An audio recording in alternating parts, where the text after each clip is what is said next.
things that Allah Azza wa Jal teaches us in Qur'an, for example, is بِئْسَ الْإِسْمُ الْفُسُوقُ بَعْدَ الْإِيمَانِ. Even a filthy word, a corrupt word, is terrible once you have faith. Allah has blessed a human being with this tongue, with the ability to communicate. That's a gift from Allah. And we honor that gift by using this tongue for things that are noble.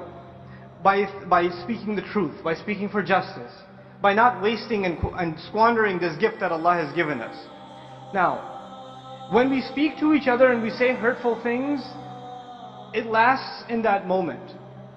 But when you put an absurd and obnoxious and arrogant comment online and you become one of those trolls that say ridiculous things under videos or under blog posts, etc., etc., every time someone hears your inappropriate comments, it's going to be a debit for you, because every time evil has increased, something bad has increased in the world, someone else has been exposed to evil because of your words, you're responsible. So in that sense, putting stuff up online, you need to be a lot more careful than you are actually in person, because in person that conversation died immediately. So its sinful impact, maybe you're only accountable for it for that one moment. But when you put something up online, it's going to be visited and revisited and revisited and relived, and for every one of those occasions you are answerable and I'm answerable. So we have to be careful about that from a spiritual point of view. The next thing I want to talk about is just, Allah Azza wa Jalla, He gives us certain social principles. Those principles, they applied in a society in Medina, and they apply in the United States in 2011, and they will apply 50 years from now. The ethical principles are universal and they're timeless. And some of those principles are things like not making fun of others. لا يسخر قوم من قوم عسى أن يكونوا خيرا منهم ولا نساء من نساء عسى أن يكون خيرا منهن.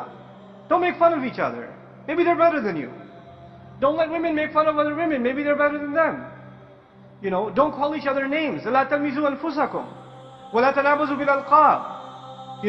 Don't accuse people of other things. Don't call each other all kinds of names. Now, if you put that as your constitution, your ethical code, your charter, this is how I'm gonna behave online, it would probably cut down 95% of your interaction.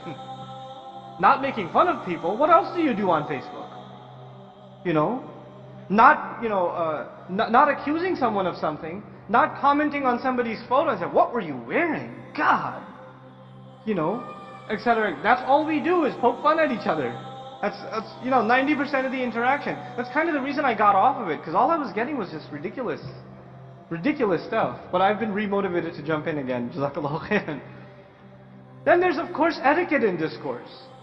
When the Messenger sallallahu alaihi wasallam would hear the most obnoxious speech, Allah Azza wa Jalla had taught him etiquette. Respond, but respond in a cool, calm, collected, logical and patient fashion. What do? Some video gets posted, somebody who's paid or whatever says, "You Muslims are all terrorists," and some other troll gets on, "Oh yeah, we are terrorists, we're going to kill you." And the guy says, "Of course, that's what I mean, you're terrorists." And we just go back and forth and we have no restrictions on how we communicate. Our deen has taught us principles of communication. We have to observe them, whether virtually or physically, when we interact with each other.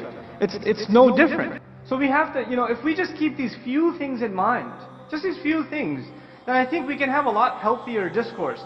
Actually, one of the interesting things, some of the Muslim blogs that are out there, there are very few of them, but the few that are out there, most people, they don't even go to read the article. You know what they go for? "Oh my God, that's the subject. I want to read the comments." And there'll be like 30 pages of comments and back and forth and insults, and you go, "Oh snap, what's he gonna say now?" And you go back and forth like that. So this sort of thing, I think we need to mature out of. We need to move past. And we need to utilize this tool for the powerful thing that it is. Arab Spring, people, I mean, it's incredible. It's incredible that can happen. And what the potentials are for what we can do, the kinds of campaigns we can launch, Muslims can launch, for very particular kinds of conversations online, the potential is just enormous. It really is. But it requires all of us to really get our act together. I really commend the successful bloggers out there. I commend the successful YouTubers out there, people like Baba Ali. I respect that a lot, because we do need that kind of creativity.